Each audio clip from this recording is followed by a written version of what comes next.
Pravoslavna crkva jeste celosni, celoviti i potpuni ljudski identitet. Ona je novo društvo, bogočovečanska zajednica slobodnih ličnosti čiji se međusobni odnosi regulišu zakonom ljubavi, a to je najuzvišeniji i najprirodniji način ljudskog postojanja koji, istina, nije lak.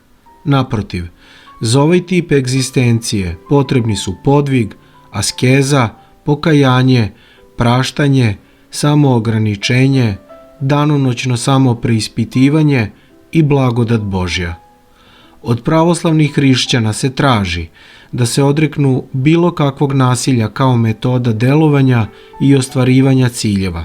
Dužni smo da volimo i služimo ne samo svoje prijatelje, već i neprijatelje, a to pretpostavlja da prethodno iskorenimo zlo u sebi.